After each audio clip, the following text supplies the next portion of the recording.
خلیج آپ کو ایسے گھروں میں ضرور نظر آئے گی جہاں علتوں کا معاملہ ہے کہ دونوں کے نقطہ نظر میں اگر وہ دونوں اپنا اپنا نقطہ نظر پوری ایمانداری سے بھی پیش کر دیں تو آپ کو پھر بھی بیچ میں ایک گیپ نظر آئے گا جسے بیان کرنا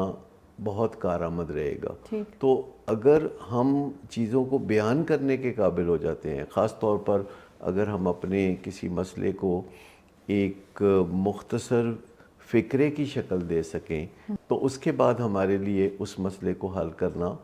نسبتاً آسان ہو جاتا ہے۔ جس طرح ان دونوں خطوط میں اپنی اپنی بات کی گئی ہے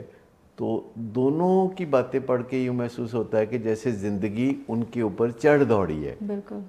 تو آپ خود سوچ لیں کہ جب ہمیں صورتحال ایسی نظر آتی ہے کہ بیٹا بات کرتا ہے تو انتہائی تکلیف کا اظہار کرتا ہے، ٹرو۔ باپ بات کرتا ہے تو اس کی تڑپ بہت واضح نظر آ رہی ہے، تو ایسے میں کہیں نہ کہیں ہمیں ایسی راہ تو نکالنی ہے نا جو کہ سچائی کی راہ ہو۔ بالکل ٹھیک۔ تو جب ہم دیکھتے ہیں دو انتہا پسندانہ نظریات کو تو سچائی تو بیچ میں کہیں سولی پر لٹک رہی ہوتی ہے۔ پہلا ہدف یہ ہونا چاہیے کہ اس سچائی کو سولی سے اتار کے بیچ میں رکھ لیں، اس کو تو تھوڑا عزت کا مقام دیں، اور جب ہم سچ کے رستے پہ ایک دفعہ چل پڑتے ہیں تو علتوں اور نشے کی بیماری کا حل بہت آسان ہو جاتا ہے۔ میں آپ کو بتاؤں کہ کسی بھی دوسری بیماری کے علاج میں سچائی، اخلاقیات اور تہذیب و تمدن اور ان باتوں کا کوئی دخل نہیں ہے، لیکن نشے کی بیماری واحد بیماری ہے جو کہ بہت بڑی بیماری ہے کہ یہ اپنے علاج میں آنیسٹی کا تقاضا کرتی ہے، سچائی کا تقاضا کرتی ہے اور ٹرانسپیرنسی کا تقاضا کرتی ہے۔ یعنی ماہرین دنیا بھر میں یہ بتاتے ہیں کہ اس وقت تک نشے کی علتوں کی تکلیفوں سے آپ چھٹکارا نہیں پا سکتے جب تک کہ آپ میں اتنا حوصلہ پیدا نہیں ہوتا کہ آپ کھل کر مناسب جگہ سے مدد مانگ سکیں۔ آپ نے جیسے خط پڑھا تو اس میں لکھا ہوا تھا کہ ابھی تک میں نے اسے کسی ری ہیب میں نہیں ڈالا کیونکہ وہ راضی نہیں ہے۔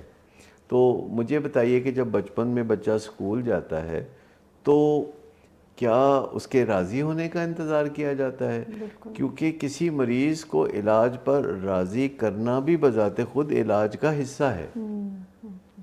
ایک اور بات بھی ان کے خط سے جو کہ آپ نے پڑھا